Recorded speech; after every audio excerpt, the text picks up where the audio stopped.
Just for those that missed the earlier comment, I managed to do the whole thing muted, and whilst I thought it'd be good fun to put that out, decided I should probably re-record it. So here we go.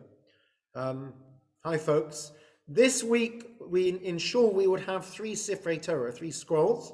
And those of you that are fortunate to be able to go to a shul that's open will experience that in person. The rest of us will read at least 3 readings at home. And if you've got your WFUS newsletter, it will have all the page numbers on the right-hand side there.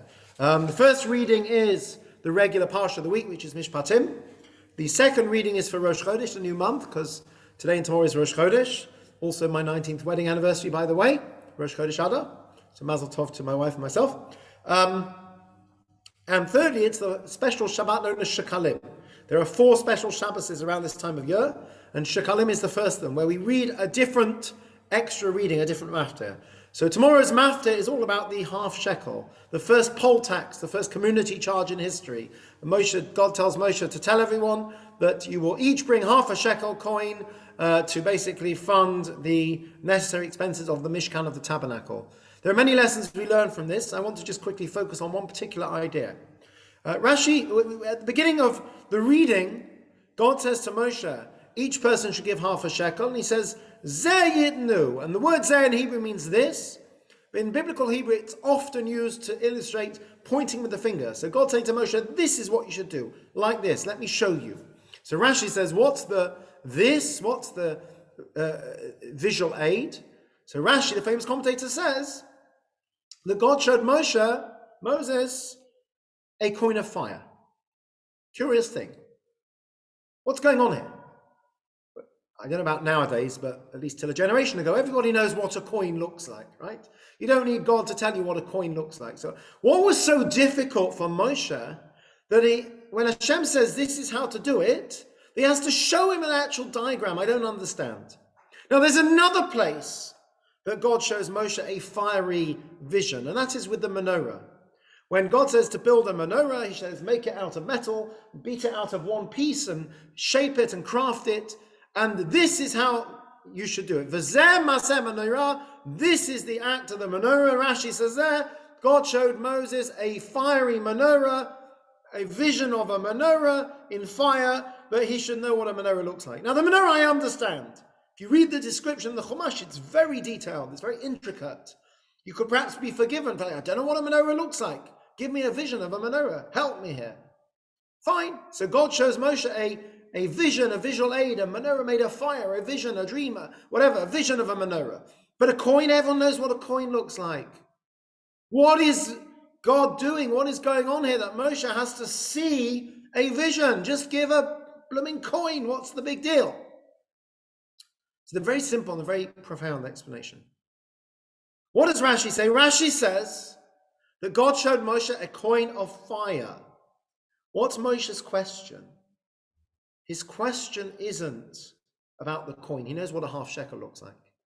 His question is, God says that you should give a half shekel lechaper nafshosechem as an atonement for your souls.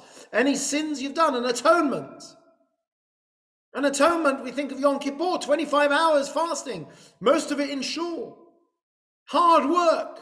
And you're telling me half a shekel. I don't know what it was worth in those days, but everyone had to give it. So presumably it was something that everyone could afford, not massive amount of money. How can half a shekel atone? This is Moshe's question. Moshe doesn't need to know what a coin looks like. Everyone knows what a coin looks like. Moshe needs to know, how can one small little coin possibly atone for sin? Sin is a massive thing. And God says, no, you don't get it. Here, look at this. Here's my vision for you. Here's an image. Here's a diagram. This is how it works. It's a coin of fire. What's the fire?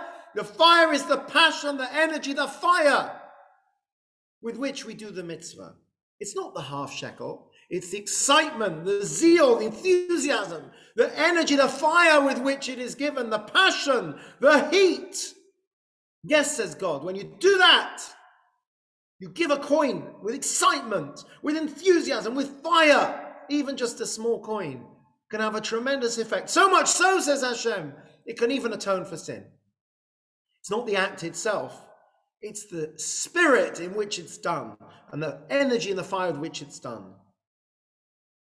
You know, We know that it says in Pirkei Avot that don't measure mitzvahs because we don't know the value of a mitzvah.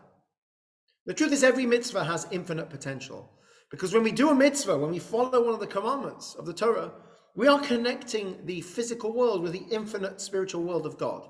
We are tapping into something which is way bigger than any of us. So even the smallest mitzvah is a gateway to infinity in spiritual terms. In more practical terms, it's very simple. It may be a small act, but when you do it with passion, with energy, with zeal, with fire, it takes on a much bigger role. It goes way beyond. I think it's a very appropriate message for us right now.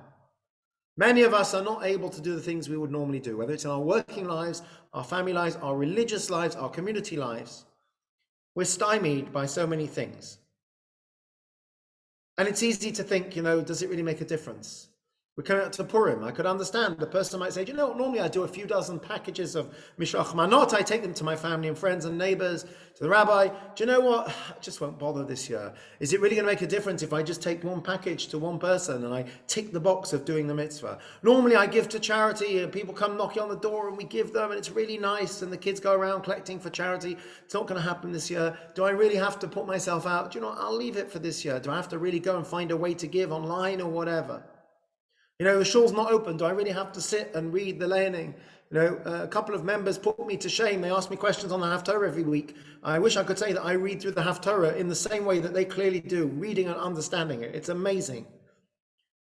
A person might say, does it really make a difference if I take 5 minutes out of my day to daven? Does it really make a difference if I smile at somebody else?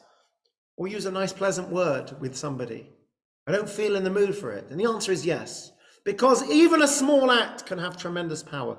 Giving 1 coin to charity, says God, when it's done with fire, with passion, with spirit, it has infinite capability. It can even bring about a change in the past. It can redeem you from sin.